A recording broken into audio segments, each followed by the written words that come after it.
ஏண்டா உங்க ரசிக மனப்பான்மைக்கு உங்க ரசிக வெறிக்கு அளவே இல்லையடா. மண்டையோட மூளைகளை கலத்தி வச்சிருக்கீங்களா நீங்களாம். இதை பத்தி ஆக்சுவலா நான் பேசவே கூடாதுன்னு நினைச்சேன். ஆனா இவங்க பண்ற அலும்பு இருக்கு தெரியுமா, தாங்க முடியல. ஒரு பெண்மணியை இதுக்கு மேல கேவலப்படுத்தி பேசவே முடியாது. அவ்வளவு கேவலமா ஒருத்தரை ரசிக்கிறேன், ஒருத்தருக்கு ரசிகனா இருக்குங்கிறதுக்காக அவன் செஞ்ச தப்புக்காக தவறே செய்யாத ஒரு பெண்மணியை இந்த அளவுக்கு வாட்டி வளர்க்கிறது, அவளை இவ்வளவு கேவலமா பேசுறது, நீங்களா மனுஷங்களே இல்லடா. நீங்களா மனுஷங்களே இல்ல.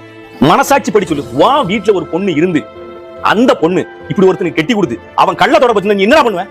அவனை வெட்டி போட்டுக்க மாட்டேன், வெட்டி போட்டுக்க மாட்டேன். இல்ல உனக்கு எப்படி வரும்? என் தங்கச்சிக்கு துரோகம் பண்ணிட்டியா அப்படின்னு எப்படி வரும்? ஒரே விஷயம் தான். அந்த ஆளோட வாசம் தெரியுமா உனக்கு? அவன் கை சைஸ் தெரியுமா? அவன் சட்டை சைஸ் தெரியுமா? அவன் என்ன சாப்பிடுவான்னு தெரியுமா? அவன் என்ன எதுவுமே உனக்கு தெரியாது. உன்னைய பொறுத்தவரை அவன் சினிமால ஆடுறது மட்டும்தான் உனக்கு தெரியும். ஆனா கூட இத்தனை வருஷம் வாழ்ந்த மனைவிக்கு அவன் எப்படி இருப்பான், எப்படிப்பட்டவன் எல்லாமே தெரியும். அப்படிப்பட்ட ஒரு மனைவி இவர் இப்படி தப்பு பண்ணிட்டாரு, இவர்கிட்ட இருந்து நான் விலகுறேன்னு சொல்றேன். அவளை விட உனக்கு என்னடா தெரியும் அவளை பத்தி? அப்படிப்பட்ட ஒருத்தி அவரை விட்டு விலகுறா, மானமா விலகுறா. அவ உங்கள்கிட்ட வந்து முறையிடல.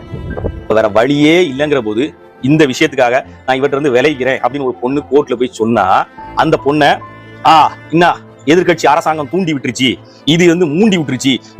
என்ன முட்டா பயக்கடா நீங்களா? ஒரு பெண்மணி அவளுக்கு கிடைக்க வேண்டிய நியாயத்தை போய் கேட்க போனதுக்கு அவளை இந்த கிளி கிழிக்கிறாங்களே. அப்ப இவனுக்கு என்ன மாதிரி ஆட்கள்ங்கிறத கொஞ்சம் யோசிப்பாரு. என்ன குற்றம் செய்தாலும் நாங்கள் ரசிகர்களாக இருந்து அவருக்கு சேவை செய்வோம்ங்கிறது இந்த உலகத்துக்கு ஆபத்தானதா இல்லையா? இருக்கிறவங்களும் இல்லாதவங்களும் சிந்திச்சுக்கோங்க.